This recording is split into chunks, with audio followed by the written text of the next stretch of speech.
Share કરીશ મેથી સાથે બનતા ક્રિસ્પી વડા અને ચટણીની રેસીપી।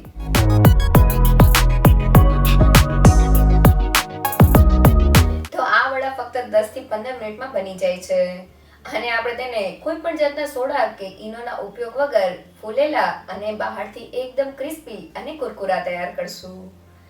અને દહીં સાથે બનતી થોડી તીખી અને એકદમ ચટપટી ચટણી સાથે આ વડા એકવાર જરૂરથી ટ્રાય કરવા જેવા છે।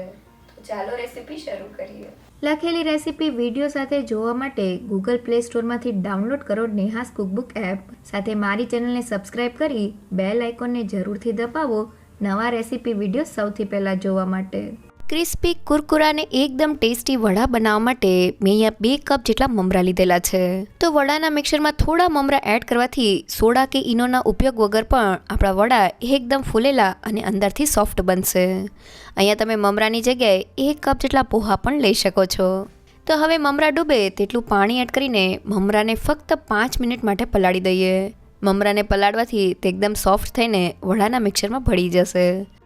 તો આપણા મમરા પલળે છે ત્યાં સુધી વડામાં એડ કરવાની સ્પેશિયલ પેસ્ટ બનાવવા માટે મિક્સર જારમાં 3 થી 4 તીખા લીલા મરચાં। તો વડા થોડા સ્પાઇસી હોય તો ખાવાની ખૂબ જ મજા આવે છે। સાથે 1 ઇંચ જેટલો આદુનો ટુકડો અને મેં અહીંયા 6 થી 7 લસણની કળી લીધેલી છે। જો તમે લસણ ના ખાતા હોય તો તેને સ્કીપ પણ કરી શકો છો। સાથે 1 ચમચ જેટલું જીરું અને 1 મોટી ચમચ જેટલા સૂકા લીલા ધાણા એડ કરી દઈએ। અને હવે આપણે આ બધી જ વસ્તુને અધકચરી ક્રશ કરવાની છે, એટલે કોઈ પણ જાતના પાણીને એડ કર્યા વગર બધી જ વસ્તુને ગ્રાઇન્ડ કરી લઈએ। તો બધી જ વસ્તુ ક્રશ થઈને આપણી આ રીતની અધકચરી પેસ્ટ તૈયાર થઈ ગઈ છે। આ પેસ્ટ સાથે વડા એકદમ ટેસ્ટી લાગશે। અને હવે લગભગ 4 થી 5 મિનિટ જેવું થઈ ગયું છે અને આપણા મમરાને જોઈએ તો મમરા એકદમ સારી રીતે પલળીને આ રીતના સોફ્ટ થઈ ગયા છે। તો હવે પલાળેલા મમરાને હાથમાં લઈને તેનું બધું જ પાણી નિતારી લઈએ અને હવે તેને મિક્સિંગ બાઉલમાં એડ કરી દઈએ। અને હવે હાથની મદદથી પલાળેલા મમરાને એકદમ સારી રીતે મેશ કરી લઈએ। તો મમરાને મેશ કરવાથી તે વડાના મિક્સરમાં સારી રીતે ભળી જાય છે। તો આપણા મમરા સારી રીતે મેશ થઈ ગયા છે। હવે વડાની બીજી સામગ્રીમાં મેં અહીંયા 3 કપ જેટલા સુધારેલા ફ્રેશ મેથીના પાન લીધેલા છે। તો ગ્રામ્સથી જોઈએ તો 125 ગ્રામ જેટલા મેથીના પાન લીધેલા છે। અહીંયા આપણે પાનને એકદમ ઝીણા નથી સુધારવાના, થોડા આ રીતના મોટા જ રાખવાના છે। સાથે મેં અહીંયા 1 કપ જેટલા કોથમીરના સુધારેલા પાન લીધેલા છે। તો મેથીના પાન સાથે થોડા કોથમીરના પાન એડ કરવાથી મેથીના પાનની કડવાશ ઓછી લાગે છે। અહીંયા તમે કોથમીરની સાથે થોડા પાલકના પાન પણ સુધારીને એડ કરી શકો છો। સાથે મેં અહીંયા 1 કપ અને 2 મીડિયમ સાઇઝની ડુંગળીને આ રીતના લાંબી સ્લાઇસમાં કટ કરી લીધેલી છે। વડાના મિક્સરમાં થોડી ડુંગળી એડ કરવાથી ડુંગળીનો ક્રન્ચી ટેસ્ટ એકદમ ટેસ્ટી લાગે છે। પણ જો તમે ડુંગળી ના ખાતા હોય તો તમે તેની જગ્યાએ ખમણેલું કોબીજ કે પછી દૂધી પણ એડ કરી શકો છો। સાથે આપણો ગ્રાઇન્ડ કરેલો મસાલો એડ કરી દઈએ। અને હવે બીજા મસાલામાં મેં અહીંયા 3 મોટી ચમચ જેટલા સફેદ તલ લીધેલા છે। તો સફેદ તલનો નટી સ્વાદ વડામાં એકદમ સરસ લાગે છે। અને હવે અડધી ચમચ જેટલો હળદર પાવડર, સ્વાદ પ્રમાણે મીઠું, 1 પિંચ જેટલી હિંગ અને મેં અહીંયા 1 ચમચ જેટલો લાલ મરચું પાવડર લીધેલો છે। તો અહીં આપણે લીલા મરચાંની તીખાશ એડ કરેલી છે એટલે લાલ મરચાંનું પ્રમાણ તમે તમારા ટેસ્ટ પ્રમાણે વધુ કે ઓછું કરી શકો છો। સાથે વડાને ખાટો મીઠો સ્વાદ દેવા માટે 1 ચમચ જેટલો આમચૂર પાવડર, તમે તેની જગ્યાએ લીંબુના રસનો ઉપયોગ પણ કરી શકો છો। સાથે 1 ચમચ જેટલી ખાંડ એડ કરી દઈએ। તો ખાંડ એડ કરવી ટોટલી ઓપ્શનલ છે, પણ તે બધા જ ટેસ્ટને બેલેન્સ કરે છે અને વડા ખાવામાં સોફ્ટ બને તેના માટે 1 ચમચ જેટલું તેલ એડ કરી દઈએ।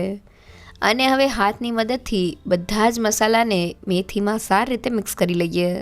તો મસાલાને આ રીતના હાથની મદદથી મિક્સ કરવાથી મેથીમાંથી પાણી રિલીઝ થશે અને આ પાણી સાથે જ આપણો વડાનો લોટ બંધાઈ જશે। તો તમે જોઈ શકો છો કે મસાલા એકદમ સારી રીતે મેથી સાથે ભળી ગયા છે। તો હવે વડાના મિક્સરને બાઇન્ડિંગ આપવા માટે મેં 1 કપ જેટલો ચણાનો લોટ લીધેલો છે। તો છે ને એકદમ સહેલું માપ 3 કપ મેથી સાથે આપણે 1 કપ જેટલો ચણાનો લોટ લેવાનો છે। તો હવે લોટને થોડો થોડો એડ કરતા જઈને વડાના મિક્સરમાં મિક્સ કરી લઈએ। તો અહીંયા તમે ચણાના લોટ સાથે થોડો ચોખાનો લોટ પણ એડ કરી શકો છો। અહીંયા આપણે વડાનો લોટ એકદમ ઢીલો નથી બાંધવાનો, મેથીમાં રહેલા પાણીને લીધે જ આપણો લોટ એકદમ સારી રીતે બાઇન્ડ થઈ જશે। તો તમે જોઈ શકો છો કે મેં લોટને એકદમ સારી રીતે બાઇન્ડ કરી લીધેલો છે। તો આ રીતનો લોટ તૈયાર કરવામાં મારે 1 કપ જેટલા ચણાના લોટની જરૂર પડેલી છે. તો હવે તૈયાર થયેલા લોટને આપણે જરા પણ રેસ્ટ નથી આપવાનો, નહીં તો મેથીમાંથી વધુ પાણી રિલીઝ થવાને લીધે આપણો લોટ ઢીલો થઈ જશે. તો એ લોટમાંથી વડા બનાવવા માટે મેં અહીંયા હાથને થોડા તેલથી ગ્રીસ કરી લીધેલો છે. હવે લોટનું થોડું મિક્સર હાથમાં લઈને તેને રાઉન્ડ શેપનો બોલ બનાવી લઈએ અને હવે બીજા હાથની આંગળીઓની મદદથી વડાને આ રીતના થોડા ફ્લેટ કરી દઈએ. તો આ વડાને આપણે એકદમ ક્રિસ્પી અને કુરકુરા કરવાના છે, એટલે તેને વધુ પડતા જાડા નથી રાખવાના, આ રીતના પતલા જ રાખવાના છે. અને હવે આ રીતના બધા જ વડાને તૈયાર કરી લઈએ. તો હવે વડાને તળવા માટે મેં અહીંયા મીડિયમ ગેસની ફ્લેમ પર તેલ ગરમ કરવા રાખેલું છે. હવે તેમાં તૈયાર કરેલા વડાને એડ કરી દઈએ.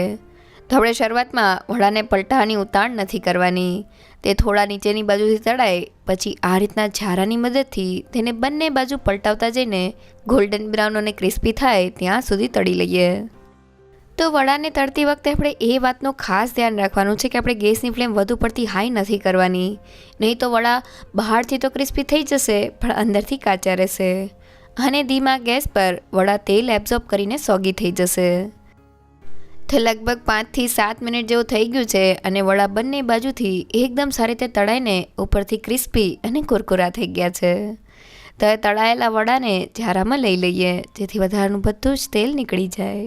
તો જોતાં જ ખાવાનું મન થઈ જાય એવા મેથીના ક્રિસ્પી અને કુરકુરા વડા તૈયાર થઈ ગયા છે. એકવાર જરૂરથી ટ્રાય કરજો, બધાને બહુ જ ભાવશે. તો હવે વડા સાથે ખાવાની મજા આવે તેવી ટેસ્ટી ચટણી બનાવવા માટે મેં અડધા કપ જેટલા ફ્રેશ કોથમીરના પાન ડાળી સહિત લીધેલા છે, સાથે 1 ઇંચ જેટલો આદુનો ટુકડો અને તીખાશ માટે 2 તીખા લીલા મરચાં એડ કરી દઈએ, સાથે 1 ચમચી જેટલું જીરું અને ચટણીને ચટપટો સ્વાદ દેવા માટે અડધી ચમચી જેટલો સંચળ પાવડર, 1 પિંચ જેટલું મીઠું અને અડધી ચમચી જેટલો ચાટ મસાલા પાવડર એડ કરી દઈએ. અને હવે કોઈ પણ જાતના પાણીને એડ કર્યા વગર બધી જ વસ્તુને ગ્રાઇન્ડ કરી લઈએ. તો બધી વસ્તુ ગ્રાઇન્ડ થઈને કોથમીર સાથે આપણી થોડી તીખી અને એકદમ ચટપટી પેસ્ટ તૈયાર થઈ ગઈ છે. તો હવે ચટણી બનાવવા માટે મેં 1 કપ જેટલું દહીં લીધેલું છે, તેને વિસ્કરની મદદથી થોડું વિસ્ક કરીને સ્મૂથ કરી લઈએ. તો મેં વિસ્કરથી દહીંને એકદમ સ્મૂથ કરી લીધેલું છે.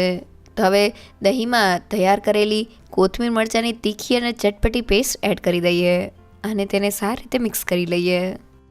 તો આપણી પેસ્ટ દહીંમાં એકદમ સારી રીતે મિક્સ થઈ ગઈ છે અને દહીં સાથે આપણી થોડી તીખી અને એકદમ ચટપટી ચટણી તૈયાર થઈ ગઈ છે.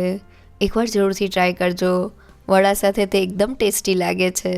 તો સવારના નાસ્તામાં કે સાંજે નાની મોટી ભૂખ લાગે ત્યારે એકદમ ઝટપટ બની જતા મેથી સાથે વડા અને ચટણી ઘરે બનાવવા લખેલી રેસીપી જોતી હોય તો મેં વેબસાઇટની લિંક ડિસ્ક્રિપ્શન બોક્સમાં આપેલી છે. જો તમને મારી આજની રેસીપી ગમી હોય તો મને કમેન્ટ સેક્શનમાં જરૂરથી કહેજો, સાથે મારા વિડીયોને લાઇક અને ફ્રેન્ડ્સમાં શેર કરજો અને મારી ચેનલને સબસ્ક્રાઈબ કરવાનું ના ભૂલશો. તો ફરી મળીએ એક નવી રેસીપી સાથે.